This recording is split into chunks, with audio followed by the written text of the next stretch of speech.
Recording in progress.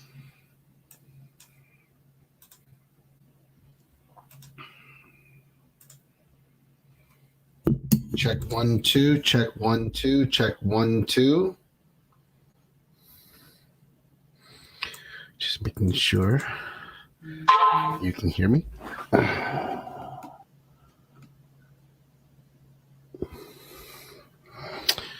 Oh, I don't want that. Okay. Just making sure everyone can hear me. Can you please comment or just chat, whatever. Please let me know if the sound is okay.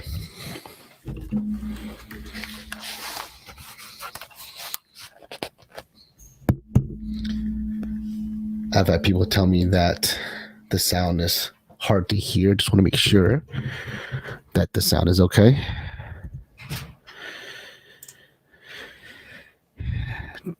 Check 1 2. Check 1 2.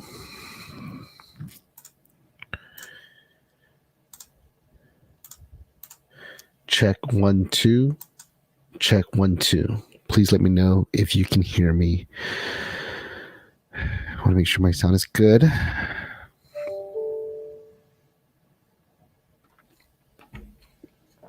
Okay. Check 1 2. Check 1 2. Please let me know if you can hear my sound. Just want to make sure that you can hear me fine.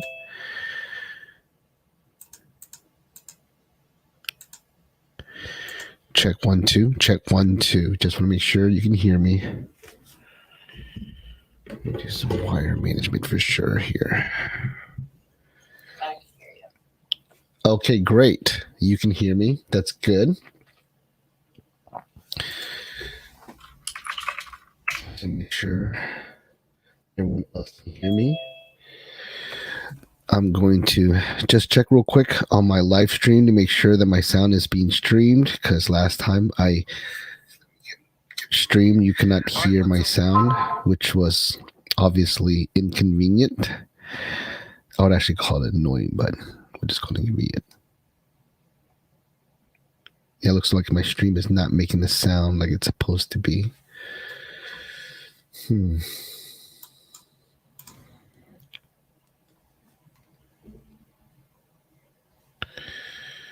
going to adjust that real quick just to make sure.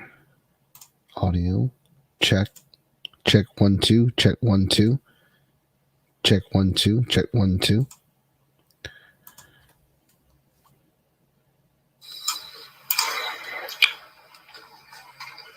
Check 1 2. I'm going to adjust that real quick just to make sure. Okay, it sounds like my sound is working on the streams. All right, I really appreciate you guys being patient as I make sure I get everything set up. I'm going to promote everyone to panelists and allow people to talk. And I am, again, streaming live, so I'm going to go ahead and just share my screen here so we can make sure that we're all together on the same page. All righty. Welcome to Real Estate Robot Army. This is Larry, the robot maker, robot general, and today we're going to talk about the perfect social media schedule. I'm really excited about that because it's a concept or a class that's very popular. And of course, I tend to try to do this in the beginning of the year. Sometimes I do the entire quarter because it's still relevant, for the rest of the year. But I didn't make a new calendar this year. Just kind of ran out of time. I should, and I will, so that we can at least, it looks like January's done, but we still have like 11 more months. So I will make a calendar and I will provide it for you guys whoever attend this call. But the class, it's not really about the specific days. It's more about the mindset and what you can do in terms of at least the days of the week, right? So I'm going to go ahead and share my screen to make sure that you guys can see my presentation. Can you guys confirm if you see my presentation? It's on Canva. Can someone confirm, please? Yes. Perfect. Thank you very much. I appreciate that. Something's going on with my sound here on Zoom. I'm going to go ahead and Again, if you can't hear me, whatever, just let me know. If you have questions during the conversation, please stop me anytime. The whole point of this class, the whole point of this presentation is actually for you. I do this because I want to share my expertise, my knowledge, my experience, my research, whatever, and start conversations and of course help grow your business. Now I forgot that I didn't update this part, so I'm going to start with the updated beginning or intro, and then I'm going to switch real quickly to the other presentation. So please bear with me as I do that, right? I meant to do that and I forgot. So this is the way the new introduction should be. All right. So I'm going to ask you guys to text me at 832-606-2193 and text LarryLee.com, LARRYLE. Again, that's LARRYLE to 832-606-2193. There's a specific purpose behind it. I'm going to give you some assets, and the best way to do is this way. So if you please just humor me and please text Larry Lee, LARYLE.com to 832-606-2193. Hopefully you guys got that. 832-606-2193. And it's Larry Lee, LARRYLE.com to 832-606-2193. If you guys need that back later on, let me know. You don't have to do it, but it makes for a more interactive presentation for you guys. Okay, so while you guys are doing that, you'll if you click it, you'll actually see on your phone my landing page. It looks like a link tree. I don't use link tree. I use link bio. I used link tree before and it was being blocked. Like whenever you clicked it on TikTok, it actually warned you you're leaving the page. What I didn't like that, and link bio did not provide that. Now the reason why I'm sending you this asset is because I consider this my online business card. Now, of course, it's way more advanced and it's way more built out, and I probably do a little bit more than most people who do Linktree. But I provide my YouTube videos, I provide resources for real estate agents, and I provide basically every single way you can contact me: email, text, whatever, and you can even subscribe, whatever, right? And you can actually see my social on the bottom. The reason why I'm presenting this to you because I want to kind of give you a suggestion or an idea of what you can do for your own personal business. See, whenever someone asks me for my information, they ask for my business card, I actually tell them I don't have one. I might have one, but I don't want to give it to them because I know that if I hand them a physical business card, they'll take it and they will probably lose it by the end of the day, and they'll never reach out to me, and I don't know anything about them. In this situation, I'm forcing them to put into their phone my information, and I actually tell people, please text me, and I will text you my online business card, or I ask them, what's your cell number, and I text them my online business card, which is what I'm doing right now, right? But that way I can get their information, right? So that they can't ghost me, or they can't forget to reach out to me because of obviously they lost my card. So just kind of an idea, and we actually will have a class about that. But for now, I just want to show you what I do when I introduce myself to anybody. Okay. And that is the intro that I want to show you. And I'm going to go back to the other presentation real quick. And all I'm going to do is just copy and paste that to the new presentation, and it'll be smoother for the next time around. Okay. So like I said, this is the perfect social media schedule. And the introduction I like to use is a quote from Elon Musk. At least when there's an evil dictator, that human is going to die, but for an AI, there will be no death. It will live forever, and then you would have an immortal dictator from which we can never escape. Musk has said that he has concerns about artificial intelligence since 2019, or actually probably before that. The crazy thing is I have been consuming a lot of content where Musk is talking about artificial intelligence, and I'm also watching a lot of videos about artificial intelligence. It's pretty crazy what they are predicting is going to happen, but it's coming. It's on its way. All right, so we already did that. The perfect social media schedule: how to not only save 20 hours a month, but own your sphere of dominance. See, I don't like to call it a sphere of influence. I like to call it a sphere of dominance, because I'm not just trying to influence, I'm trying to dominate, right? So to me, it's not SOI, it's an SOD, okay? And I believe you can use social media to do that, okay? It's because we already talked about this. Actually, I'm gonna go over it because it is relevant. Because I will refer to it. Number one, treat social media like as a radio station or TV station. What I mean by that is, if you watch TV or radio, you'll know that they provide value, and then they provide a commercial. So they'll give like 2 or 3 songs, and then they'll play a 30-minute commercial. Then they'll play another song, and they'll play a commercial. Same thing with TV. You watch 5 minutes of TV, and then 30 seconds of commercial. You watch 7 minutes of TV, and then a minute of commercials, and then you watch another 5 minutes of TV, and so on. Right? That's how social media should be treated. You should never make a page where it's nothing but advertisements, right? And when I say advertisements, I'm talking about business posts. Okay, and it looks like people are coming in, so I'm going to go ahead and just start adding them in real quickly as panelists. But yeah, the way I kind of explain it or break it down is you have to give 4 or 5 posts for them, as in the audience, and then 1 post for you, as in your business post or your advertisement. Okay. So again, like a TV or radio station, 3 or 4 posts for them, as in the audience, and 1 post for you. I actually have a schedule or formula that I follow. And I actually make 1 post a day, business related. And sometimes it's not even like a hard advertisement. It's not like, check out my interest rates or check out this information about mortgages. No, sometimes it's just me mentioning that I'm in the mortgage business. Sometimes it's me saying, just took another application, I can't wait to help them, or just closed on a home. Like, actually, I closed and funded like a couple of days ago. I didn't announce it. I'm actually in Facebook jail, so that's why I can't announce it. But I just closed the deal a couple of days ago, and that would be an announcement I would make. So excited to have my clients finally get the keys to the house, whatever, right? All right, so number 2, learn to build momentum for important posts. This is probably could be a class in its own, but basically the best way to make your post is to be on a roll, meaning like if you have a post that has a lot of likes or comments, then that's a good time to make another post after a couple hours. Now, I actually have a schedule. Like I said, I will post like at 4 p.m. every single day. But the reason why I might change that is if I post something in the morning and it gets a lot of interaction, a lot of engagement, then I'll just take advantage of the momentum built by that 1 post, and I'll post a business post earlier.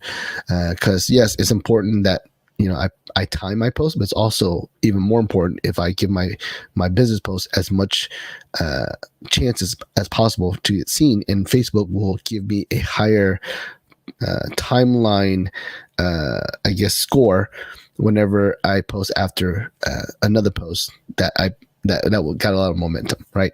Number 3, it's okay to share or steal good content. What I mean by that is if you see a meme or there's a news that are really good, I think it's okay to share and steal it. I don't think there's anything wrong with that. And some people might give you shit for sharing something that's already been shared a million times. Oh, this is like the 50th time I've seen this meme.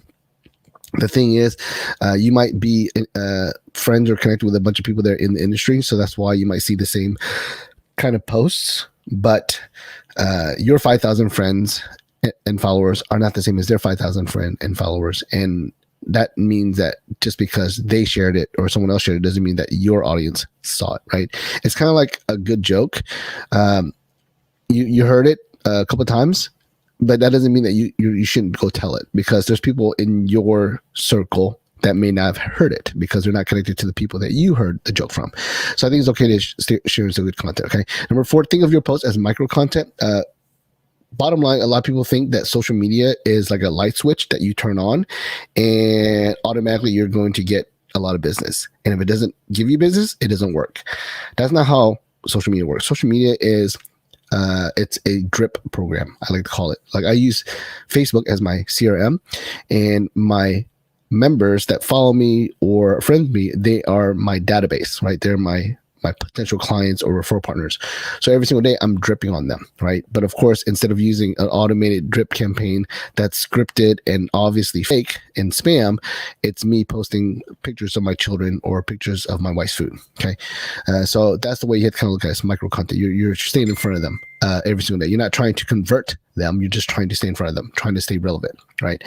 Number 5, go back to old posts and re-engage. This is something that I like to do because, it doesn't take any thinking involved, right? You just go to your memories and look at whatever post you made a year ago, 5 years ago, 10 years ago, and whatever is highly engaged, go ahead and either you can copy it or you can actually engage back in that post. Now, the reason why I like this is because the 50 people that liked my post a year ago might not even be on my friends list anymore, right? And I get to share the same post that was really engaging a year ago to my new audience, right? So it's almost like you are stealing from yourself, right? So I think that's okay to do that. And I got a couple of questions here. Let me check real quick. Rebecca, how to use your Facebook as CRM? I will get into that. That is not for this class, but I'll give you some quick answers on that. Okay. Number one, you actually categorize your friends list. Like you can go into your friends list. Since we're sharing screens, I'm gonna go ahead and just show you real quick what I mean by that. Right. You guys gonna have to forgive me if I accidentally share your information. I'm in jail, so this is my last post. Facebook thinks I posted a nude picture. I did not. So that's why my last post was 18. So I'm stuck with this as my most recent post. So it's embarrassing, but kind of funny at the same time. But yeah. So let me show you real quickly what I mean by CRM. You're going to actually go to your friends list. Actually, what I'm going to do is I'm going to go home. And you actually see on the left side a lot of options here.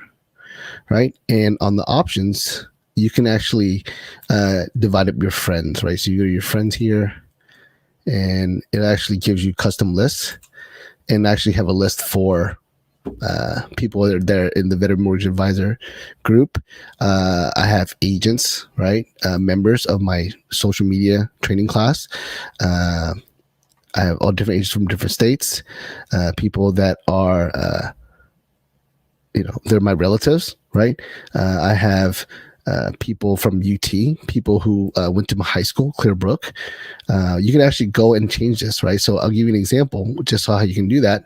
Let me go to someone who is on my timeline. That's a friend, Erica, right? So I'm going to go to Erica's page, right? And I can go to friends and I can actually put her in a list, edit friends list, and I can select it where she is. And she's a Texas real estate, so I have her selected there. This is one way I organize my group. Now, why would you do that? You do that because you can actually make a post specific to the list, right? So I don't know if I can do it right now because I'm in jail, right? But I can actually select this and I can select which audience I want to send it to, right? See, I can select it to agents in Arizona. I can send it to current clients. I can send it to people that are in my fraternity, and I can make it so it just sends to that select a particular person, right? So you have ability to control your messaging and your comments and such, right? That's just one way of organizing it. So that's a quick demonstration on how you can make that your CRM. And of course, there's a lot more with Facebook. But for now, I don't want to get too deep into it because that's not really what the topic today is about. But that's what I mean by using it as a CRM. Okay. And there's more. And of course, you can always reach out to me directly if you want more information. But I will do a class on that. I promise. So I will let you know and you can sign up for that class later on. Let me make sure I add everyone. Let's see here. Promote to panelists. And if you don't want to be a panelist, I just make you allowed to talk. No problem. Okay, so let's see here. I saw a couple other questions. How do you go back and find them? I probably should have just showed you that before I went to the screen here. Let me do that real quick. So on Facebook, you can actually go to home. On your phone, it's different, right? But you go to home, and there should be like a selection for memories, right? But see right here, memories. See, I click memories, and it will show me what I posted a year ago, 3 years ago. This is from a year ago. Didn't get very many comments, so I might not re-engage that. This one got 6 comments. I might not re-engage that one. This one got 24 comments. It's Bernie, right? That's kind of funny. So I actually, I can't comment right now because I'm in jail, but I might be like, LOL, I can't believe I posted this a year ago, right? And then it'll actually wake up the post. This one got 66 comments, right? So this is probably one I would actually probably comment here, but I would probably reshare this post because my audience about a year ago loved this post. 28 comments, 5 shares, 66 likes. I would actually repost the same exact video and use the same exact line. Maybe I'll change the line a little bit. Maybe I want to make it more relevant, or I want to test out to see if I can get a better response. But as is, it's actually pretty good. So I would repost something like that. Right. So that's what I mean by going back. Okay. Rebecca, thank you. That's a great idea. Okay, thank you. No problem. And again, we can always talk a little bit deeper. I'm really big on Facebook being a CRM. I actually have systems built in Facebook where I design it to be like a CRM, and I can show that to you again in the future. Okay. All right. So moving on back to the perfect social media schedule. And thank you for those questions. Okay, guys. Someone just joined in. Let me go ahead and add them in as a participant or whatever they want to talk. I don't know who that is. It looks like they're already in there. Or maybe they joined as a panelist. Okay, so back to the presentation, like I said.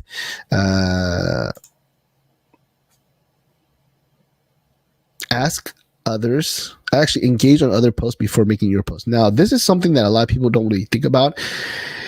Facebook is work, right? It's something that you must invest into. And some of you might, like myself, might have a schedule. Like you post in the morning, you post in the middle of the day, whatever. Maybe you are intentional like me, right? But you might just go in because you're working, whatever. You go in, you make a post real quick, and then you get out, right? I want to suggest spending about 10 minutes, and I know it sounds like you're wasting time. I suggest spending 10 minutes and engaging on posts before you actually go in and make your post. And I'm going to tell you why. Whenever you make a post on social media, you're literally sort of adding or publishing something to the universe, right? And there's a lot of things going on when you're doing that. Okay. And you're kind of leaving things to chance when you do that. How good your timeline posts are, what your algorithms are set up like, what your I forgot what it's called. I can't believe I forgot what it's called, but it's a score that Facebook gives you. Edge rank is what it's called. I'm sorry. That's what the term is, edge rank. You're kind of leaving things a chance when you do that. What I like to do is I actually go in and I'll actually look at other people's posts. I'll comment. I'll like, especially if they're posted within the hour or less, right? Why do I do that? Because I'm hoping that they see, of course, me commenting, liking. That's one of the reasons we comment, like, so we can stay in people's notifications. But I'm hoping that by doing that, I create affinity. This is a Facebook thing where, if I comment and like someone's post and they comment and like me back, then our affinity score increases dramatically compared to like everyone else. And because of that, I'm hoping by doing that, when I make a post, my post will go into their newsfeed, because I'm literally almost asking for subscribers. So that's what I mean by engaging other posts. I'm actually trying to create these temporary subscribers to my current timeline, so that when the next post I make will pop in their timeline. So I'm literally trying to create artificial momentum for my post. Okay. And I think it actually works. I think it's actually helpful. There are mornings where I post and I don't even think about it, and I might not get as much engagement, but then if I spend like 10-15 minutes engaging, liking people's posts, and I make a post, I'll get quick likes and comments right away. Okay, so that's just a suggestion. It does take more time and energy, but I think it might give you a little bit of a boost, and I make it a habit. I do it every single day, so I don't even think about it anymore. It's just muscle memory at that point. All right, number 7, ask others for engagement. We call it whip groups. Whip as in, and I didn't really describe this. When you think about a whip, you have to draw it back, and then you flip your wrist, and then you make the whip, right? So a whip is drawing it back, right? It's as you're trying to whip it so that when you make a post, it gets that full momentum. So a whip group, or asking for engagement, you're literally asking your friends and family or a group or a team, whatever, to like and comment your post. And yes, it is a manipulation. It is artificial because they didn't technically see your post in their timeline to like it. You're actually sending it to them, or you're asking them, hey, can you go to my timeline and do whatever.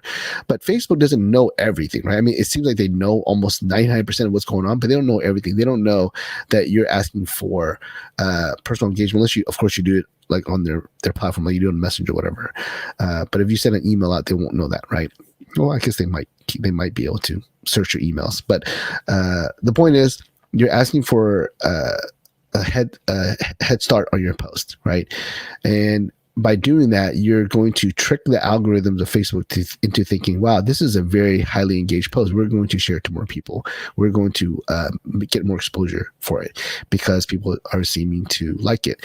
And it's a good way to wake up your post as well, especially if you have a post that you made and it didn't really get much engagement and you don't want to change it. You don't want to redo it. So you ask people to whip it, and if someone comments or likes on it, it might actually wake it up and push it back up the timeline of other people, right? So you're literally artificially manipulating the algorithms. And I used to do this all the time. I don't do this so much anymore, but I used to do it all the time, and it was really helpful. Okay. And it might not be as effective now because Facebook, of course, is savvy. They know what people are trying to do. So they're not going to block you if you do something like that, but they might not give you as much weight as they used to. All right. Number 8, do not share links ever. This is a big deal. A lot of people don't think about it. But Facebook is designed to keep you on their platform for as long as possible and doing as much as possible on their platform. Okay, because 2 things are happening. The longer you stay, the more likely you're going to look at an ad, and the more you engage, the more you comment and like, the more data they're collecting about you. Okay, so they want you on their platform. The moment you share a link that takes them away from Facebook, it dilutes or it takes away the opportunity for them to do what they're trying to accomplish.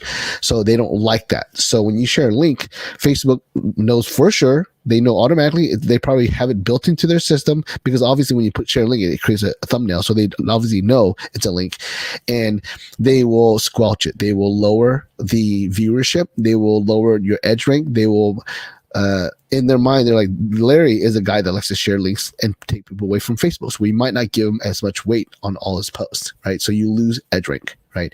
So it's really bad. And there's some groups where they actually make it illegal, not illegal, but it's against the rules to share a link in their group. Like they'll say, if you share a link, we will block you, we will delete you, right? This is one of the reasons why you might not understand this, but now after this class, you might, why a lot of admins don't like agents sharing listing links, because it's not just that you're advertising, but you're sharing a link, which will hurt the group, right? So if the group became a nothing but a listings sharing link group, then no one would ever engage. It would never be in anyone's timeline, and Facebook won't promote the group. So that's why sharing links is really bad. Okay. What I do is I actually share a screenshot of what the link is, and then I put the link in the comments. So I'll be like, holy crap, did you see what happened? I don't know, to OJ Simpson, whatever, right? And I'll take a screenshot of the website that I'm trying to share, make it an image, and then I'll check the comments for the link, and I'll actually put the link in the comments. And I think that gets flagged a lot less by Facebook. Okay. Number 9, become friends with buy, sell, trade group admins. And when I say buy, sell, trade groups, I'm talking about any groups that you're part of, whether it's like a single moms group or, veterans group, whatever. Just become friends with the group admins. It's going to help you out, because you'll be able to get away with more types of posts, especially if they're business posts. And by being friends with the admin, it might get to the point where you become a moderator, and moderators and admins just tend to get more credibility in groups. Okay. And sometimes engaging with the admin doesn't mean you have to be friends with them. Sometimes you just want to do business with them. It's like, hey, you have a great group. Can I advertise in your group? Can I be on your cover of your group? I mean, how much would it cost? There's reasons why you want to be friends with the admin, and it's to basically get more weight and influence on the group itself, as if it's your group. Obviously, it's best to own your own group, which is what tip number 10 is, but it's a lot harder to start your own group that becomes successful. What I mean by that is, would you rather just become friends and maybe potentially a moderator or sponsor of a group of 100,000 members of your ideal client, or would you try to start from scratch? Would you rather try to start from scratch and build your group of 0, well, actually 1 because it's you, up to 100,000? Obviously, the former is a lot easier, right? But ultimately, if you can do it for yourself, then you're one of the few lucky people that everyone else is trying to kiss ass to, right? So again, be friends with buy, sell, trade groups. I think a lot of people don't take advantage of this technique or strategy enough. So I highly recommend it. It's helped me a lot in my business. And of course, number 10, start your own group, like I said. All right. So moving on, I don't want to get too deep into that. That's more like just tips, but it kind of helps with the kind of posting that we're going to talk about in the social media schedule. Okay.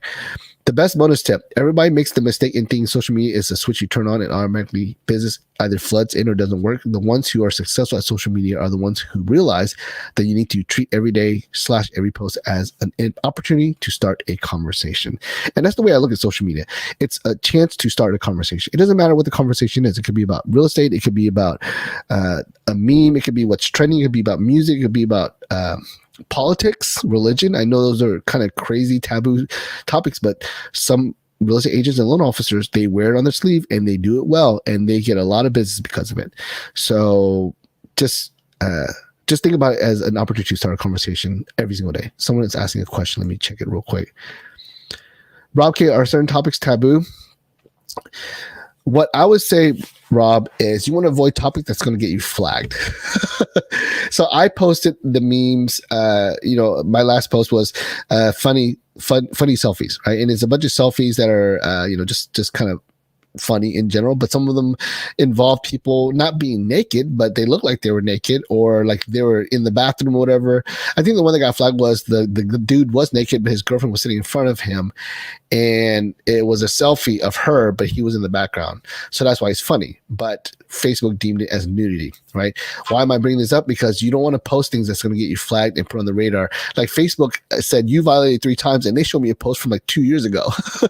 They flagged me for. So they keep a record of you. Okay. So that's to me is what's taboo.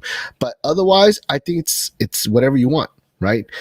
If you want to talk about religion or politics, you just have to be ready that you're going to lose a lot of people and you're going to get a lot of drama. But if you are going to talk about politics or religion, if you become a champion of it, if that's like your thing, like I am the right-wing loan officer, or I'm the liberal loan officer, whatever it is you want to say, if you're going to talk it, you need to like literally like go full force, because you're going to lose a lot of people, like literally half your audience. But the audience that stays with you, they're going to love you for it, because I'm like, holy crap, this guy's a champion for us. He's a vocal loan officer about the Republicans or whatever, right? So again, I don't think there's anything taboo. You just got to be prepared for a reaction, right? And politics is definitely it divides your audience for sure. Okay. Religion, things like that, they all divide your audience. Okay. But I think really that's under your decision. But my suggestion would be to avoid getting blocked by Facebook. So avoid those kind of topics, right? So no bullying, no crazy sexual innuendo kind of conversations, whatever. Otherwise you should be fine. Okay. All right. So I'm actually going to skip this part. Best time to post on Facebook, because you can actually Google this yourself. But I do want to point out that they're all different. Like they all say different times. But this one's actually kind of interesting. This one says best time to post on Facebook depending on what kind of business you have. Is it B2C, B2B? Is it software? Is it healthcare? So I think that's something to consider, right? But I'm going to skip through that because I want you guys to be able to do your research on that. Okay. And again, a lot of it is conflictual. Like this one says weekends gets the highest level of engagement, and in this one it says the weekends gets the lowest engagement, right? So it's kind of weird, right? All right. Let me see here. I don't want to go through this. Okay, I want to talk about the social. Okay, this is the part that I want to talk about. This one we can talk about this later. I've actually talked about this in the class before this. So if you are interested in this content, you can always watch the replays. I will probably end up sending you a replay link to that as well. Okay, so let's just look at the calendar real quick. I have a theory as to what you should do on weekdays and weekends. Okay, on the weekdays, I think that there is a theme that you can post depending on the day, right? And you know how, and I know this is kind of goofy because a lot of us kind of sometimes think it's lame, but you know how we do the whole reminder of daylight savings, right? It's almost like a part of every single real estate agent and loan officer's drip campaign, the reminder of the time change, right? Daylight savings. That is simply just sort of taking advantage of a theme or a situation or an event that's actually beneficial, right? And I don't think there's anything wrong with that. It's just the fact that it's done so much is why people kind of look down on it. But I don't think there's anything wrong with it, right? But if you check this out, I actually have a theme usually for every single day, right? And I actually have what kind of post you should post depending on the day, right? So like on Monday at 6 a.m., I'm telling you should post a motivational post or a meme because it makes sense. It's the beginning of the day and it's Monday, right? And I'm actually telling you to do that literally every single day in the morning. On Tuesday, meme or saying, is it Friday yet? This is an actual example, right? Wednesday, hump day, right? Thursday meme or posting something victorious or courageous, and then on Friday TGIF meme, right? Because, and the thing is, we're trying to be relatable, right? I'm not going to say that don't be authentic. I'm not going to say don't be fake or be fake and be inauthentic. What I'm saying is that again, social media is about them, the audience, right? So 4 or 5 posts for them, 1 post for you. 4 or 5 posts for them, 1 post for you, right? So yes, you want to share to the world everything that's going on in your personal life, but a lot of people don't care about that shit, right? But people might see a meme they relate to and they'll spend 30 seconds laughing at it and commenting on it, right? And that's the whole point, is to engage your potential clients and referral partners. So that's why if you post something, even if it's not quote quote originate from your mind or something that you would actually normally post, you're really just posting to sort of get people to see value in your social media, right? So that's why I make suggestions like this at lunch. And there's a reason, and the reason why I talk about lunch is I talk about building momentum.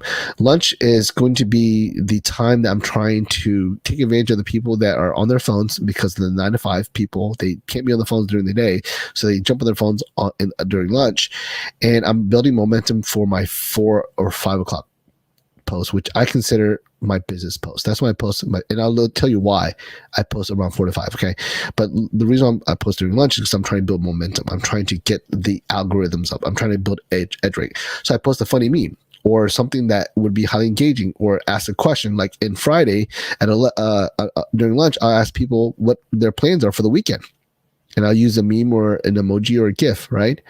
I'm trying to get people to sign up again for my social media, because I'm about to make an important post. We call it a tactical post, right? Like on Monday, an example would be listings, celebrate win, review the weekend work, or talk about gratitude, because it's a business post, but you're kind of recapping what happened over the weekend, because of course the weekends is like our time, right? That's when action happens, right? On Tuesday, tactical post would be push a listing or offer to show during the week to avoid the weekend rush, right? So what I mean by that is, hey, by the way, I have a listing here, and if you want to take a look at it, I'm available for the rest of the week, because if you wait to the weekends, you might have to wait, because there's going to be a bunch of people that want to look at the listing itself. And of course, this might be not relevant in this market, because this market is kind of crazy, but this is kind of a general mindset what you can do, right? If the market was normal, right? On the 16th, or Wednesday, I might ask people for likes on your page or reviews, right? And the thing is, when you do that, there's people that actually would do it, right? So you are benefiting from that, but there's also the reason why you do this, because you're actually, again, you're kind of announcing to the world, this is what you do. Like, hey guys, I just started a page for my mortgage business. Can you guys check it out? Give me some feedback. If you're cool enough, or if you have time and you like me, please leave a review, whatever, right? And you're asking for help, but at the same time, you are also letting people know, by the way, I'm in real estate, right? On Friday, you can post your schedule for tomorrow and offer to pencil people in, right? Like a humble brag. Like, for example, let's say I'm not a real estate agent, but let's say I was, right? I'll be like, oh man, tomorrow's gonna be busy. 9 o'clock, I have a showing for this client, and then at 10 o'clock, I have a showing for another client, and I actually might tell them where. This one's gonna be in Plano, this one's in Denton, this one's in Frisco. The only time I have off is going to be from 3 to 4 p.m. But I'm available if you want to take a look at anything. So let me know if you want me to pencil you into that spot, right? And again, that's kind of a humble brag, because you're so quote unquote busy, but at the same time, you're offering to show people houses, right? So again, tactical post is 4 to 5 p.m. And I'm going to tell you why you post from 4 to 5 p.m. Because again, we're talking to 9 to 5ers, right? People who work regular jobs, a majority of them, right? And we're trying to get them when they are on their phones. Okay. In the mornings, people are on the phones because they're on the shitter, or they're checking their emails or whatever, or maybe they just dropped their kids off from school, whatever, and they're just kind of, getting their day started. Lunch, because of course they're eating lunch, and, if they're not eating lunch with a friend or a coworker, they're probably going to be on the phone eating their sandwich, right? From 4 to 5 p.m., a lot of people are ready to go home, meaning, like, let's say they do officially get off at 5. and they work in a situation where everything's based on tasks, well, they're not going to try to start a task at 4 p.m. If they're done at 4 p.m. with all their daily tasks, they're going to just sit there and chill for an hour until it's time to clock out, right? In fact, if they can leave early, they would, but of course they don't want to look bad, so they leave when everyone else leaves, right? So they're killing time on their phone, right? And I think this is actually a really opportune time, because when you're at lunch, you're kind of distracted and you don't really have much time to do anything. When you're at home and you're on your phone, you're distracted by your family or kids or whatever, or your wife or whatever chores you have. But if you're at the office and you're just waiting to go home, you're really like not doing anything. You're engaged, right? So any kind of posts or things that come during that time, you actually might be really, really into, because there's nothing else really distracting you. Okay. So that's my theory, at least from 4 to 5, sometimes 5 to 6. But I think any after 5, any after 6, they'll probably be driving or at dinner, right? Which is the next post. Now, my dinner is a little bit later, so that's why I put 4 to 5 p.m. work and dinner. I eat maybe 7 or 8 o'clock. So I post a family post. Dinner time is a family time. And usually for me, it's a picture of my wife's cooking, right? Because I don't cook, she cooks, and she's a great cook, and she always cooks something different. So it's almost like free content for me. I don't have to think about it. I just take a picture of food, and I post what kind of food it is, and then that's it. I'm done. So there's literally no thinking involved, and my wife creates the content for me, right? Rob is saying, you know what rhymes with Friday? Alcohol. That's hilarious. Yes, Rob, that would be a great post to post any Friday. In fact, if you do that every single Friday, I think it would be funny. 4 p.m. dinner. Where do you live in Florida? Well, actually, no. What I'm saying is, no, I'm not old. What I'm saying is, I eat dinner. I eat dinner late, but I'm saying that a lot of people might be leaving work and going straight to dinner, like meaning like they might leave the office and go straight to meet me at a restaurant, whatever, or they're driving, right? So that's what I'm saying. And, if they were from home, I think they might start dinner earlier if they were from home, right? So again, that's just theories, right? And my schedule is just my schedule. This can be changed however you want, okay? Before bedtime, right? This is like right before you go to sleep, okay? You can post a funny meme or a funny story. And that's actually what I put on across the board, because I really believe that people at night aren't trying to do business. They're not trying to think about buying a house or whatever. And they're not thinking about, they might be on Amazon, who knows? But, they're looking for that last minute piece of content to entertain them, because they're about to go to bed. The day's over. They're unwinding. They want something entertaining. That's why a lot of people probably binge Netflix during this time, or YouTube during this time. So you kind of have to adhere to that kind of demand, right? And then bonus, if you watch a movie or TV show over the weekend, mention it and ask for opinions. And this is like on a Monday, right? And you can put this whenever you want. You can put this, in the beginning of the day, maybe during lunch, whatever.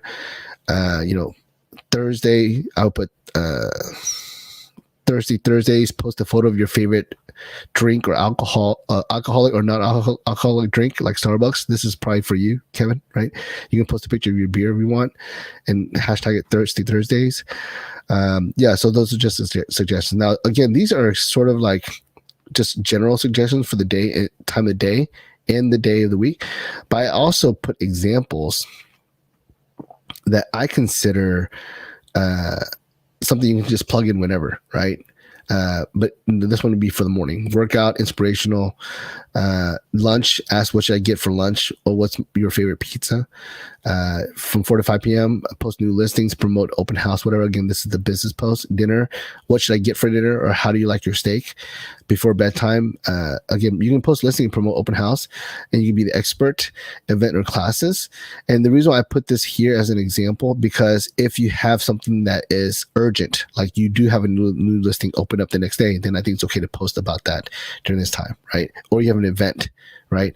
And of course, bonus is find posts from others that are highly engaged, trending, and share and steal it. So that's actually one of my methods. When I know for sure I need to post, but I don't know what to post, I will actually go through my timeline as fast as possible and try to find something. Or I'll go to groups I know post a lot of memes, and then I'll just steal it and share it. It's like I don't even think about it. It takes me 30 seconds to figure out what I'm going to post and post it. Right now, must do's. This part right here, I want you to pay close attention. if you get a contract, new client, new listing, new brokerage, or any new important post it with excitement. And you should do that in the morning, right? If you participate in group lunch or have an important or successful lunch, do a selfie, right? So let's say, I don't know, you do a selfie because you're doing a lunch and learn somewhere, right? Take a selfie of you and the participants and post that as your post, right? And the reason why I say it's a must do is because you don't get that opportunity every single day for lunch. So you should take advantage of those things because it adds a little bit of flavor, a little bit of variety, and it makes you look like you're out there making things happen.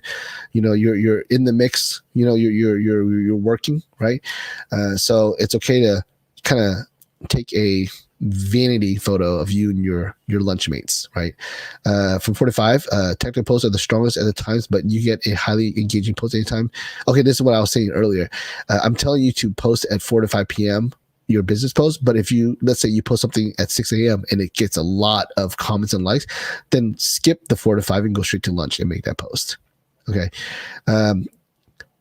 Again, the dinner thing, same example as a lunch. If you participate in a group dinner or have an important or successful dinner, do a selfie with with the people that you're eating with, right?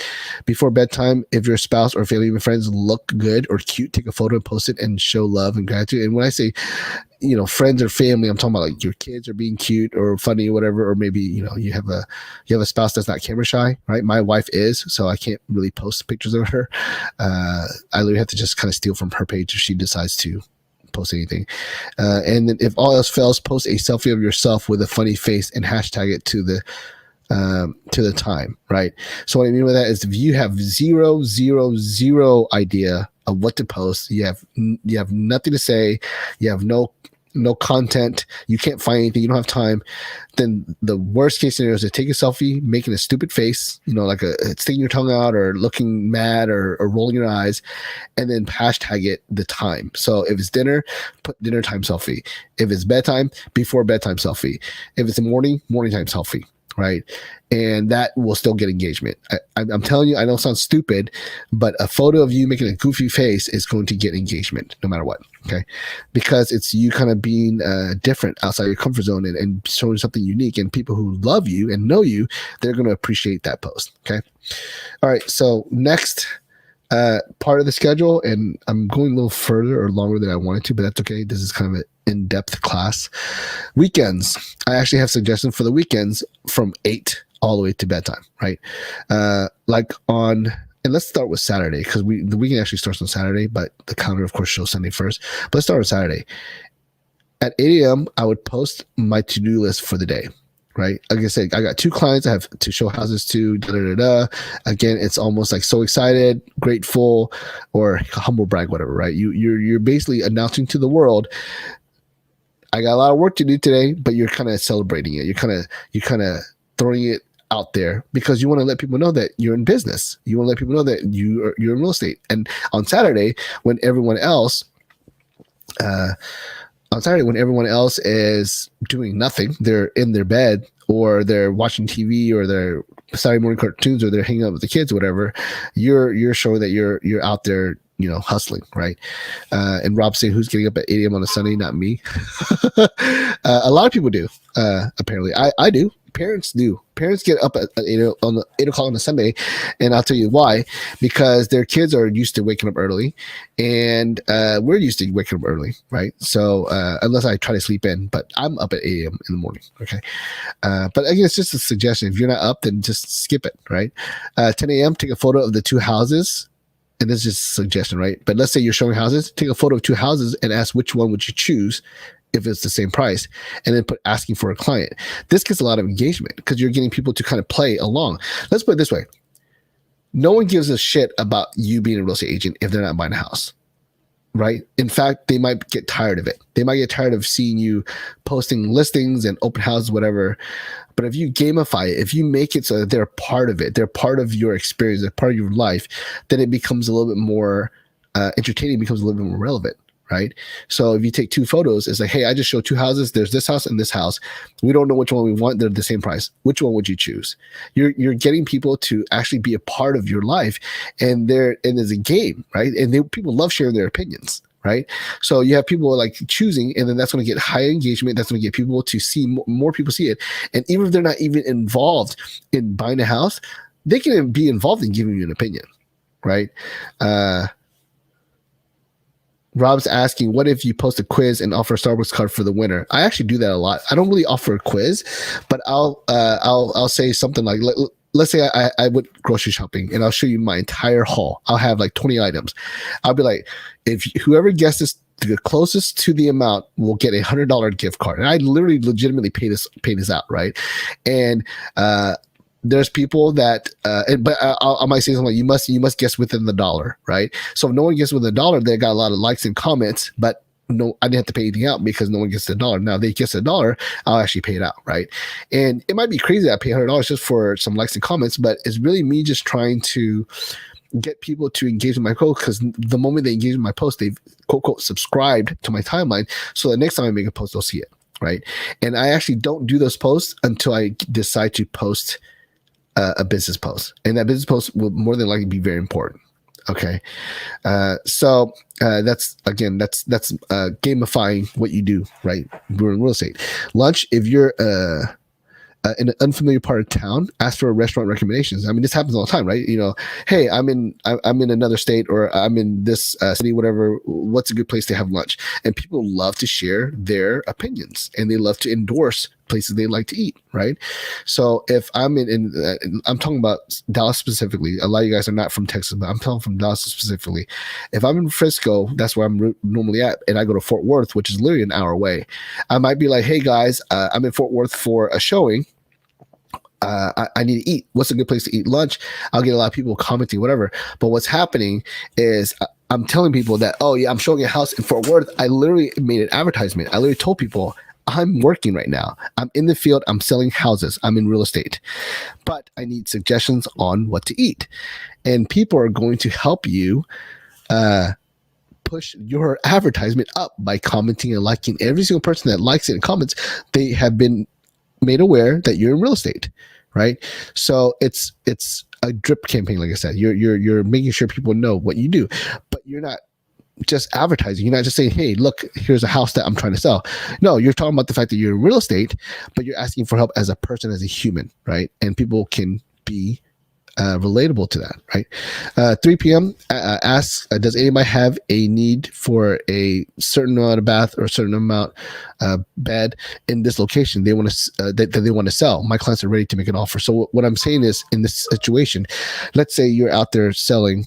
You're out there showing houses to your client, and they're not seeing anything they like. You post what their dream house is, what they're looking for. Hey, does anyone have like a 4-bed, 5-bath house in Fort Worth they're trying to sell? My clients are desperate to find something, and we're not finding anything that we like. Now, obviously, you're not really thinking that someone in your timeline is going to see that and want to sell, right? It would be awesome if that happened, but really what you're doing is you're just throwing in their faces again, I'm trying to help my clients, and I'm in real estate, and you let everyone know, and people might tag other people, right? And someone might actually be like, well, did you check this out, whatever? But basically you're asking for help again as a human, but you're telling people you're in real estate, right?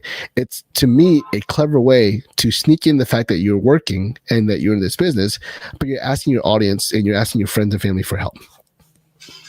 All right. Dinner. Talk about how hard you worked, right? And I can't read the hashtag, but it's some sort of hashtag like, worked hard or whatever. Then how grateful you are to have clients to help, humble brag, right?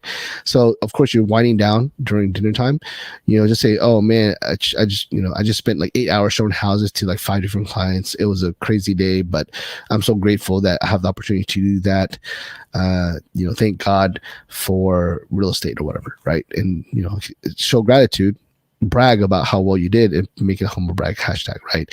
And it's funny because even if you are quote unquote bragging, even if you are showing off, the fact that you hashtagged it, it's almost like the fact that you did it kind of excuses, they call it, it's called being meta, right? You're almost like talking to the audience about the movie that you're showing, right? So again, because of that, you kind of excuse being a braggart, right? All right, so before bedtime, reflect on the day and how much you're killing it, and how you can't wait for the next Saturday to start. Like, man, this was such a great Saturday. I love my clients. I love what I do. I can't wait till the next weekend, whatever, right? Again, a little bit more gratitude, but a more reflective way, right? All right, cool. So let's talk about Sunday. Sunday is a different type of day, even though it's a weekend. It's a different type of day. On Sunday, 8 a.m., I would ask, what are your Sunday plans? And post in the comments a meme of you working, right? So what I mean by that is, because we're in real estate, what are your plans for Sunday? And then it'll be a meme of an agent, looking stressed, right? This is what I'm doing today, 10 a.m., remind everyone how you're out working today, but you're available for any questions all day. Hashtag HMU as in hit me up. So you're like, hey, I am out in the field, I am showing houses, but if you have any questions, call or text me anytime, or you can comment here, and I'll be available to answer questions whenever I can, right? So you let people know you're busy, but you're also available, right? Lunch, ask people for their favorite brunch place and post their lunch and post your lunch photo and make a recommendation, right? So you can ask people, hey, I'm thinking about brunch, but I'm not sure where to go. Where are you having brunch at? Post a picture of your food, whatever. And again, you're trying to get people to sort of engage, and people love sharing, again, their opinions and what they're doing. So you're kind of asking people to do what they want to do, right, on your post, right? Another example that I do that's pretty fun is I'll be like, post your favorite meme. Right, people love sharing their memes, right? Because they're constantly downloading and sharing it themselves. So I'm giving them permission to share their memes on my timeline. And really, of course I want memes, but I'm really just trying to get engagement. Okay, 3 p.m. post a photo of a house you showed and listed, and ask people to guess the price, and do not give any info. Right, and what I mean by that is, let's say you see a really cool house, maybe it's off the water or something like that, or just kind of unique house, and you post a photo of the house and you'll be like, guess how much this house is. And people will guess, even if they're not interested in real estate, they'll guess just for the hell of it. But I would actually, and if people ask, where is this house at, what, or how much is it, like they are interested, I would not engage publicly in the comments. I would actually send them a private message and make sure that they are serious about the questions that they're asking. But the whole idea is, if someone asks you, where's this house at, or how much it is, that's literally a person screaming that they might be interested in buying a house, right? So I would definitely take that as an opportunity, treating them like a conversion. Dinner, ask, does anybody have something bad, whatever in those cases they want to sell? Again, it's the same thing as I suggested on Saturday around 3 p.m., right? You're trying to touch the audience with the same question. I mean, you're touching different audience with the same question, different day, different time. Okay. And sometimes that's worth experimenting with. Before bedtime, reflect on the weekend, mention the victories, and the gratitude again, and how much you love being in real estate. Okay. All right. So we're at an hour, but I'm going to talk about open houses and listings real quick. And I'm not going to try to get into it too much, but I want you to sort of understand what I think you should be doing if you have a certain event that's different or unique, right? So an open house, let's say the open house is on the 12th, on a Saturday, right? I give suggestions on what you should do literally 2 weeks beforehand. And I give suggestions on what you should do afterwards, right? And I'm going to just go through these real quickly. On Sunday, you should promote using text only, not a picture or like that. Just says, new open house coming soon. Let me know if you're in the market. And then on Monday, get a flyer done and as soon as possible, and then post it, right? And on Tuesday, post an ad saying opening soon and offer private showings before the open house. So it's almost like, take a look at this house before the public sees it, right? On Wednesday, schedule any leads on the day before the open house and 1 hour before and after the open house. So what I mean by that is, anyone who wants to look at the house, I would actually schedule showings on the day of the open house, but before and after. And of course, the reason why you do that is because you're trying to make it seem busy. People who are showing up at the beginning of the open house, they already see people there, and people who are leaving the open house, people who are going to come in at the end of the open house sees that there are people inside the open house. So it just makes it look busy, right? And that's what I would do Wednesday, Thursday, Friday, right? On Saturday, same thing, right? And Sunday, same thing. Now, Monday, before the open house, I'll mention it again and I'll post a flyer. On Tuesday, before the open house, I'll ask them, what snacks should I put out for my open house? And then hashtag choose it Tuesday. Now, again, what are you doing here? And the orange is really important to me. Okay. You're letting people know that you have an open house, but you're asking for help again, right? Because you can't really post about the open house 5 days in a row. If you do that, it's going to get annoying, right? You can't be like, hey, by the way, on Monday, I have an open house, and Tuesday, I will have an open house, and Wednesday, oh, by the way, don't forget, I have open. People are going to be like, holy crap, I don't even, the open house isn't even here yet. And I haven't even seen the house, and I'm already annoyed over it. I'm already over the house itself. So you try to change it up by letting people know you have an open house, but you change the way you talk about it. So on Tuesday, you ask, what snacks should I put out, right? And maybe you even take pictures. Like, I got Oreos and I got I don't know, Lay's potato chips. Which one should I do, right? And have people kind of contribute, but they're contributing on the post where you mentioned your open house. On Wednesday, before open house, ask if any lenders would want to join, and ask for your favorite lender, or tag your favorite lender, right? So you might post, hey, does any lender want to be a part of the open house, whatever. And I've actually seen this post work. It actually helped me. But I see a post where like people start tagging their personal loan officer. So people, meaning like clients, not people in real estate or lenders, would tag a lender, right? Or you ask them to tag a lender that they know. Okay. Thursday, before open house, jokingly ask, does anybody want to help me put up signs? And that's just kind of a tongue-in-cheek post. You're not really asking for help, but you want to be like, hey, I just realized I need to put up signs. Does anyone want to help? It's a funny way to, again, let people know that you have open house coming. And of course, on Friday before open house, so excited to post a flyer and the video if you have one. I think that's a legitimate time for you to advertise it again. During the open house, you of course take a lot of photos.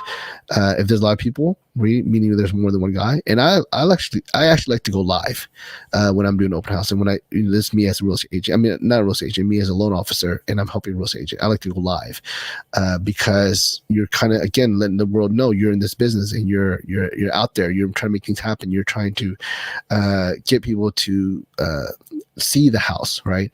And lives always get more engagement and more algorithmic strength on Facebook than just a video or photos. Okay. On Sunday, if you have a successful open house with good photos, post it immediately after. So what I mean by that is, if you took a bunch of photos of people inside the house, people lined up for it, whatever, you can make a post on Sunday about it. Holy crap, the open house was so awesome. Here's some photos about photos of the open house that was successful. And you're doing two things again with this. You're promoting the house, of course, but you're also promoting that you're great at doing open houses, and therefore possibly I guess being in the minds of people who might want to sell. They're like, well, if I sell, I'm definitely going to use this person because their open houses look really busy, right? And of course, on Monday, you use the photos and videos to make a stock video and brand it and with your brand and post it on Monday. So it would be basically a collection of all the raw materials that you collected during your open house and making a professional photo and posting on Monday. And again, just kind of promoting it. And then on Tuesday, you follow with everyone that you got information from during the open house, and you send them the video to remind them, hey, thanks for attending my open house. By the way, here's a video of the house that you visited on Saturday, right? Same thing with Wednesday, same thing with Thursday, right? And then of course, same thing with Friday. Okay. And I think that's really a strong method to literally get 2 weeks worth of content or more on just one event, right? This one, I don't want to read because it's too long, but I did sort of talk about it already inside the calendar. Okay. So it kind of reiterates what I explained. Now, listing, it's almost the same thing. Okay. You want to, of course, promote it using text. Don't show a picture. Get a flyer done. Post it at opening soon, right? And then offer agents to hold it as an open house and offer to sponsor the food. So what I mean by that is make a post. And again, I know you're targeting an agent with this post, but you're really letting the world know, does anybody want to hold an open house for my listing? I will pay for the food, right? And by doing that, of course, you're making an offer to have someone hold the house open, but you're also, again, letting the audience know that you have a listing. right? And you do that consistently, okay? And you don't have to do it every single day the same. I'm just giving you suggestions, and you can actually post it in like buy sell trade groups. Different. Maybe you do this on your personal page on Wednesday. Maybe you do it like a local group on Thursday. But I'm basically just letting you know that it's a good way to allow people to know that you have a listing, even though you're not really posting pictures about the listing, right? On Monday, talk about how many offers you got over the listing, over the weekend for your listing, because that's a win, right? Holy crap, we got 10 offers. 2 of them were over asking, or 2 of them were whatever, 50,000 over asking, whatever you guys want to say. But basically, I would brag about it, right? Again, you're not only telling people about the listing, but you're also telling people that you help people get houses sold for more than they're asking for, right? On Tuesday, talk about how hard it is to decide on which offer. That's a human thing. Like, man, I'm so stressed because I don't know which offer we should take, right? Wednesday, does anybody have a house like this? Had to turn out great buyers. This is one that I think a lot of people don't do, that I think would be very effective. You will literally say on Wednesday, does anybody have a house that looks like this? Or does anybody have a house that's like this one that we just sold? We had to turn down some great buyers. And what you're doing is, of course, you're leveraging the listing again, but you're also potentially getting more listings, right?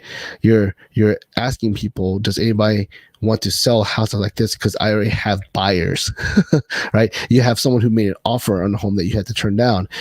If you have a house like this, I already have someone that would make an offer right away, right?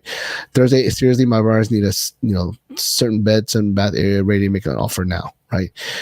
Again, you're basically handing a sale over to a seller if they're ready to go, right? So you're trying to push people over the edge, right? And then Friday, talk about all the clients who scheduled to see your listing. And then, on Saturday, you can also promote and schedule going live. This is if you're doing like you don't even have to do an open house. You can just do it on your own. Like if you decide you want to promote your listing, you can just do a live on the Saturday, right? And Sunday, same thing, right? And if the house is sold, you know what to do. You post the photos and your sold branding on it. If you sold it fast, brag about how fast you sold it. Show gratitude to the people involved in the sale of the home, the sellers, the buyer's agent, loan officer, everyone else. And then the next day, talk about the absolute wins in the listing, right? Almost in a way, talk about the property itself, right? And then, of course, on Friday, talk about all the listings you sold and how you're the go-to agent, right? And every time you get a new listing, get the link on Facebook and post it on old listing posts. So this is something that a lot of people probably don't do either, which I think Facebook allows you to do, that it's a great way to sort of leverage old posts. I do this not with old posts, but I do this with old closings, right? If you get a new listing and you have a link to it, and you made another post in the past for another listing that you've already sold, I'm suggesting that you take the listing that's new and posting it into the older post. It's almost like, hey, I already sold this house. 20 people commented on it. 10 people actually asked about it. Here's a new listing I have, and you put it in the comments. Okay, because what you're doing is you're re-engaging that old post. So you're reminding every single person that liked and commented the post that you're in business, but you're also taking a swing to see if anyone who commented or liked may be interested in the new listing that you have, right? So you're kind of doing a double duty with that, or I wouldn't call it double duty, but you're getting two or dual benefits from that. Okay, and then of course do a final vlog, reflection video, and talk about the journey of selling that particular home. 2 reasons why I think that's a good idea. Number one, of course, you're again reminding people that you're in business. But number two, you make the people that you sold the house for feel special because it was a journey. Like it was noteworthy enough to do like an entire vlog about it, right? And whenever you do future listings, you can be like, yeah, and this is part of what I do. Whenever I sell someone's house, I actually make like a commemorative video about the journey selling the house, and here's what it looks like. And you make it fun, right? You make it like a Instagram, TikTok worthy type of video, and therefore selling a house is not just simply taking photos and putting it on the MLS and hoping it sells and taking a sold sign. It's a journey, it's a life, it's an event, right? Treat it like a wedding in a sense, right? Because it is a big deal, right? And I think if you do those and you post it, you'll get a lot more people wanting to do listens with you simply because of that particular asset that you create. Okay. All right. So this is just examples of what you can do. I got to give you an example right here. Daylight savings. Ask people what they plan to do with the extra hour. And this is me talking about leveraging one particular event. So you have a daylight savings. So on the 1st, you ask people what they plan to do with the extra hour. On the 4th, ask, is daylight savings helping you or hurting you? Why? Then finish the day with a funny story about it. And then, of course, this is election day, right? So post a photo of yourself voting or whatever. So you're just taking advantage of the holidays. Because again, I gave you generic suggestions for Monday through Friday and Saturday, Sunday. This is actually leveraging the particular days and holidays of the month. Okay. And I think that's basically it. Social media do's and don'ts. Number 1, do tell everybody what you do. Like your profile is your resume, billboard. Learn to build momentum for important posts. Number 2, do post consistently. This way you can attract a certain audience who subscribes to you and your content. This is why a social media schedule is so important, because I'm pretty sure, based on my coaching and conversations, most people don't have consistent posts. Most people don't know what to post. They're confused about what they should post, or they post the wrong thing, right? I'm saying that you need to do consistently, and of course you need to be intentional about it, because you're eventually going to create an audience for the post that you make. So I have people who will actually reach out to me if I forget to make a post about my wife's food. Like, hey, what happened? Did you guys go out to eat or something like that? So because they're used to seeing this post. So because I do that, I'm creating an audience that's almost used to seeing certain posts at a certain time. It's almost like I'm a part of their life, right? It's almost like a TV show that comes on every single Wednesday at a certain time. People expect to see it. So it's almost like a comfort zone thing, right? So you want to create that kind of audience so that you know that you're getting engagement, and of course, people who would become fans of you, right? So be consistent with your posts. Number 3, do tell your story about your personal and business life. It can be moments of gratitude, expert posts, or memes or funny stories about your business/daily work life. So that line basically is telling you a business post doesn't always have to be about a listing or photos of your house. It can be just being a real estate agent in general. In my case, a loan officer. Okay. I think people relate to that, right? Because it's almost like you're kind of having people see a day in the life of, right? I mean, not every single person is interested in mortgages, but they might be interested in me and what I'm doing, right? So I'm just telling my story based on what I do for a living. When I sold cars, I did the same thing. When I sold art door to door, I did the same thing. I just talked about my journey. Right. Number 4, don't talk about religion or politics unless you're ready to go all in. And, I talked to Kevin about this. You're going to lose half of your audience, but make the other half love you. Okay. So just don't do it unless you're ready to divide the line and lose half your audience, but then get a lot of love from the audience that stays. Okay. And don't post something that you potentially regret on your timeline in comments or private groups. And what I mean by that is people don't think about this, but it becomes permanent. It's a part of your footprint, and people will screenshot this shit, right? So like people will go to like a private group and they'll talk shit about their husband or their wife. It's not a smart idea, okay?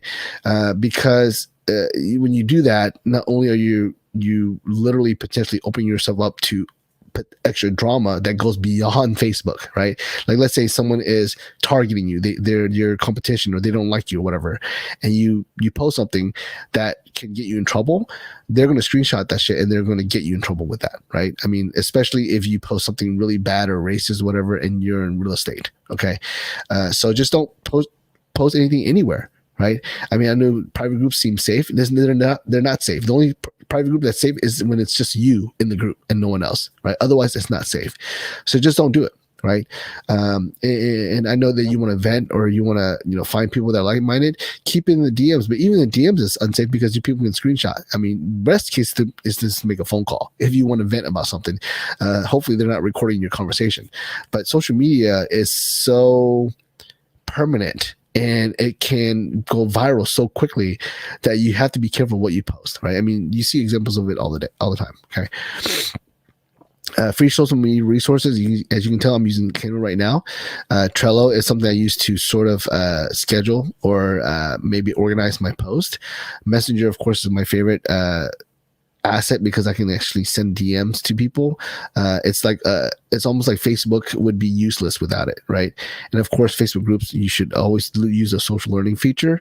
It's something that they added where you can actually create like classes and courses, and then Zoom, which is of course what we're using right now. And this is like my, I guess, motivational content about social media.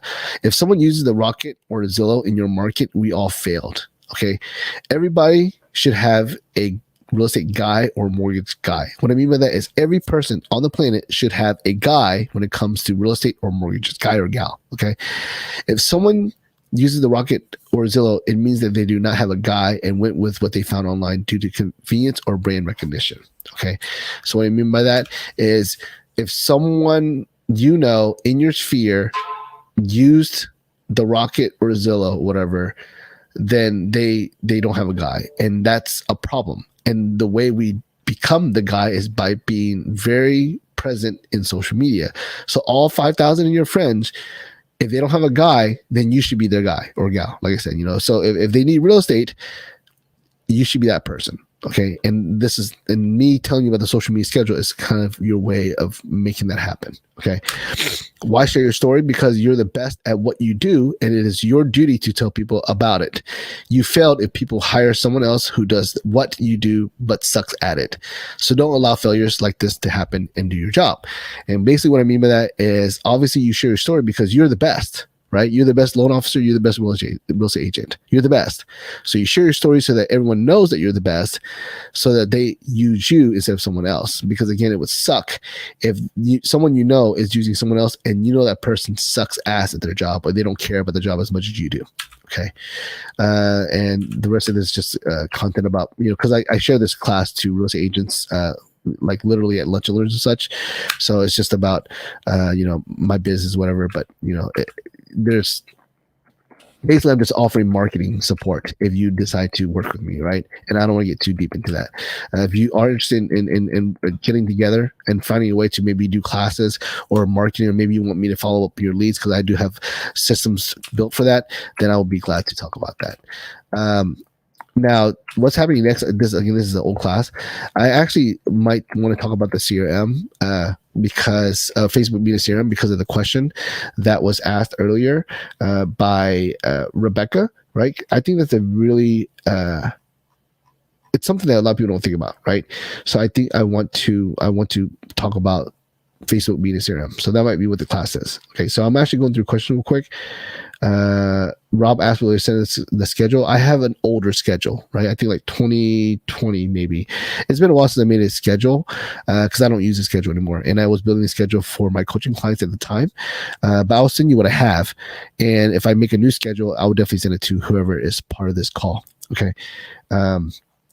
Rob asked, how do you get more people to your Facebook page, like and subscribe?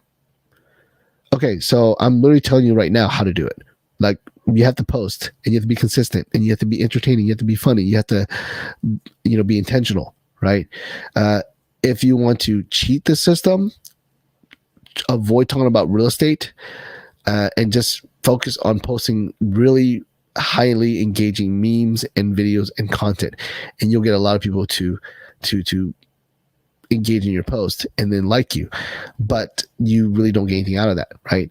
Now, if you want to do what I'm doing, which is, building an audience, but also at the same time making sure the audience knows that I can help them with a mortgage, then I just gave you the method on how to do that. Okay. Do you offer them a gift card if they sign up? I don't know. No, I don't do that. What I do is I offer, or I try to offer, I guess, so to speak, value in terms of entertainment and education, right? And this is a thing that I've learned through a lot of reading and a lot of research and, of course, coaching classes. People, when they engage with like YouTube, right, they're looking for two things: entertainment or education. They're looking to answer a question, they're looking to solve a problem, or they're looking to kill time because something on YouTube is funny. Right. So that's kind of how I adhere to how I treat Facebook, in that I'm going to post something entertaining or something that is educational, but I try to be funny about it, or I try to be casual about it, because no one's going to watch a 30-minute video about mortgage rates on my timeline. Mortgage loan officers and most agents might, but audience, as in like clients, are not going to watch that, right? But they might watch me doing a TikTok video dancing in my office wearing my Van Dyke mortgage shirt, right? So that's entertaining, right?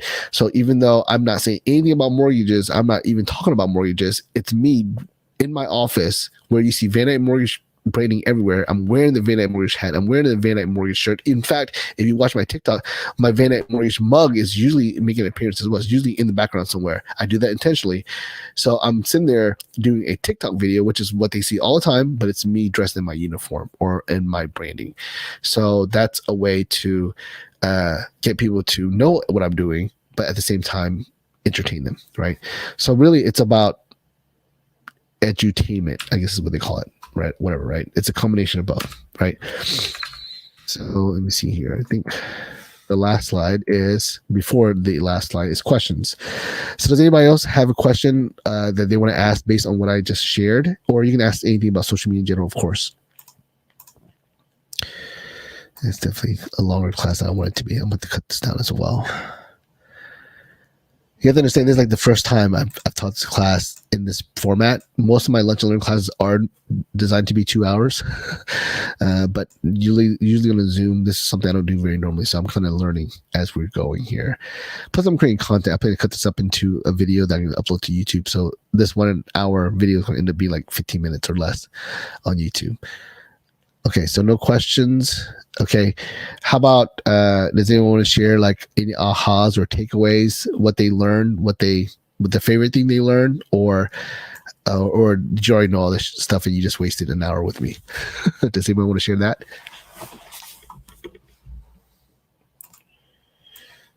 Maybe everyone's sleeping. I don't know. Maybe everyone's like they signed up, they're on the Zoom, but then they walked away, which happens. Okay, so I'm going to go ahead and move on to the ending. What my gift for you, and that's actually me talking about like follow up with H leads. I can do open house flyers. We can do some marketing together. We do, of course, the social media mastermind, what I'm talking about right now. I'll provide listing boosts for my listing agents. We can provide a private IDX. Event space for your first time home buyer or for sale by owner seminars. Of course, it's for my local agents. And yeah, the reason why I like to talk about social media and automation, because I really believe that there's a robot takeover. We are involved and we experience it and we see it every single day. And some of us might be in denial, but it's happening for sure. Someone has a question or a comment. Miranda Beer asks, this is being recorded, but we'll be able to rewatch it. I kept getting phone calls and saw about 5 seconds of this so far. Miranda, no problem. I am streaming this live right now. I do a follow-up email, and actually I can talk about it because it actually helps you guys learn how I do social media. Zoom has a follow-up system where people who attended gets a certain email, and people who didn't attend gets a certain email. In my email, I actually provide a link to the replays. Okay, so you'll be able to see this exact video on the replay platform, whether it's on YouTube or LinkedIn. It usually would be on Facebook, but I'm in jail, so I can't do that. But yes, you will have a replay access. I did that intentionally on purpose. It's one of the reasons why I stream, because when you Zoom, you don't automatically stream, but on StreamYard, it's creating the video right now in like 5 or 6 different platforms. So people can always watch it later on. And I did that again intentionally. Plus, I want to download it and edit it and upload it again as an actual standalone stock video for YouTube. So yes, the answer is that there is going to be plenty of opportunities for you to watch a replay version, and you might even be able to get a better version, meaning a shorter version or a version that is edited or clean or whatever, right? So hopefully that answers your question, but yes, you'll have plenty of opportunities. Any other questions or ahas or takeaways that you want to share? TikTok. Okay, cool. Well, I really appreciate you guys being a part of this class. Again, I'm kind of on a journey of trying to figure out how to do these classes. Next class should be hopefully less than an hour, hour and a half, whatever. But of course, we do a lot of Q&A as well. So I always try to allow time for that. Rob asked, what's for lunch? I don't know. I have a lot of stuff to do after this, so I'll probably end up having to skip lunch, and I'll have like a later lunch. Maybe Subway. I don't know. We'll see what's at home. But I got to go pick up the kids. So to answer that question, I don't know yet. But maybe I'll let you know next class what I had for lunch. Anybody else have any questions, whatever? Okay, like I said, I really appreciate you guys being on this call. Again, hopefully future class will be a lot shorter. I'll probably chunk a few things. Rebecca asked a really good question about the CRM thing. I'll probably make that my next class. In fact, I'm excited about it because that I can actually teach in less than 30 minutes for sure. But yeah, I really appreciate you guys being a part of this call. If you have any questions, you can give me a call, text, email me, whatever you like. And of course, you can subscribe, watch the replays, whatever. Okay. Either way, I really appreciate you guys being here. This is Larry, the Robot Maker, Robot General. I'm out. I'll see you later, guys. Thanks.